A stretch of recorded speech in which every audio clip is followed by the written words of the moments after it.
satu penyebab orang yang memakai kursi roda karena orang tersebut mengalami fraktura atau patah tulang, misalnya pada bagian kakinya, sehingga orang tersebut tidak dapat berjalan dengan normal. Fraktura adalah salah satu jenis kelainan yang terjadi pada sistem gerak manusia. Mari kita pelajari beberapa gangguan dan kelainan yang sering terjadi pada sistem gerak berikut ini. Nah, setelah pertemuan sebelumnya kita membahas tentang komponen apa saja yang menyusun sistem gerak pada manusia.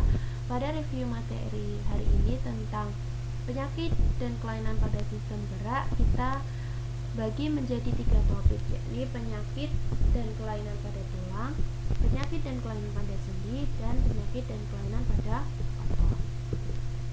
Penyakit dan kelainan pada tulang berdasarkan penyebabnya dibedakan menjadi 3, yakni akibat kecelakaan, akibat kekurangan gizi, dan akibat kebiasaan atau sikap tubuh yang salah. Nah, berdasarkan penyebab kecelakaan ada fraktura atau patah tulang. Nah, penyebabnya adalah karena tulang mengalami benturan yang sangat keras. Nah, kita ketahui bahwa tulang itu keras, ya. Namun walaupun tulang itu keras, ketika tulang itu mengalami benturan yang sangat keras bisa menyebabkan tulang itu menjadi patah. Nah, misalnya pada saat kecelakaan atau jatuh dari tempat yang tinggi. Nah, di gambar ini bisa dilihat berbagai macam jenis patah tulang, ada fraktura tertutup dan ada fraktura terbuka. Fraktura tertutup ada 3, yakni ada oblik, comminuta, dan ada spiral.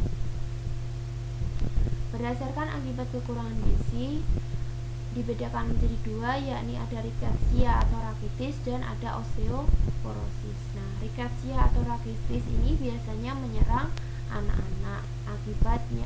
Penyebabnya adalah kekurangan vitamin D yang menyebabkan tulang kaki itu tumbuh membengkok membentuk huruf X atau huruf O. Nah, di sini bisa dilihat contoh tulang kaki yang membengkok membentuk huruf O. Yang kedua ada osteoporosis. Ini biasanya menyerang orang dewasa atau orang tua. Penyebabnya adalah kekurangan kalsium. Akibatnya apa? Tulang akan menjadi rapuh dan mudah patah. Akibat kebiasaan atau sikap tubuh yang salah dibedakan menjadi 3, yakni ada kyphosis. Nah, di sini tulang belakang itu membengkok ke belakang. Nah, terlihat membungkuk. Nah, yang kedua ada lordosis, yakni ruas-ruas tulang belakang membengkok ke depan. Nah, ada skoliosis, yakni ruas-ruas tulang belakang membengkok ke kanan dan ke kiri. Kelainan dan penyakit pada sendi. Nah, yakni yang pertama ada artritis. Nah, artritis itu adalah peradangan pada sendi. Nah, bisa dilihat ini gambar tangan penderita artritis. Nah, salah satu penyakit artritis itu adalah rematik. Nah, penyebabnya adalah metabolisme asam urat yang terganggu sehingga asam urat itu tertimbun pada sendi. Akibatnya dapat menyebabkan sakit terutama pada jari-jari tangan maupun kaki. Juga penumpukan kapur di antara 2 tulang mengakibatkan sendi itu sulit digerakkan dan kaku. Upaya untuk supaya kita tidak terkena artritis yaitu mengonsumsi makan makanan yang seimbang. Nah, kelainan dan penyakit pada sendi yang kedua yakni ada terkilir atau keseleo. Nah, bisa dilihat ini gambar kaki yang terkilir atau keseleo. Nah, terkilir atau keseleo adalah tertariknya ligamen ke posisi yang tidak sesuai tetapi tidak sampai bergeser. Ini sering terjadi jika melakukan gerakan tiba-tiba atau gerakan yang jarang dan sulit dilakukan.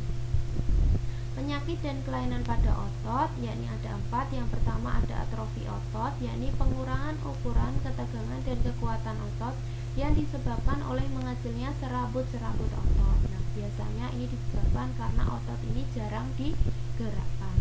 Yang kedua ada nyeri otot, yakni dapat disebabkan pembengkakan jaringan penghubung otot dan biasanya diderita oleh orang yang lanjut usia. Nyeri otot bisa diatasi dengan pemijatan dan dihangatkan.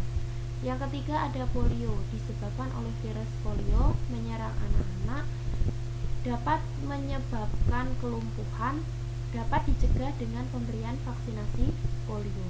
Yang keempat ada kram. Kram dapat terjadi karena aktivitas otot yang berlebihan, cuaca yang dingin, atau merupakan gejala ketidakseimbangan antara air dan ion di dalam tubuh. Kram dapat ditandai dengan otot yang tiba-tiba berkontraksi yang sangat kuat sehingga menyebabkan sakitnya luar biasa. Nah, bagaimana upaya supaya kita tidak terkena gangguan pada sistem gerak? Nah, yang pertama adalah meningkatkan kandungan kalsium dengan mengonsumsi makanan seperti susu, kedelai, brokoli, dan lain-lain, dan memperhatikan aktivitas yang cukup setiap harinya, karena aktivitas fisik atau berolahraga itu sangat penting untuk meningkatkan kecepatan penyerapan kalsium. Yang kedua yakni meningkatkan asupan vitamin D dengan mengonsumsi makanan seperti telur, hati, udang, dan lain-lain, dan berjemur pada sinar matahari pagi. Kenapa? Karena sinarnya itu sangat baik, yakni untuk membantu pembentukan vitamin D yang sangat penting dalam penyerapan kalsium dalam makanan.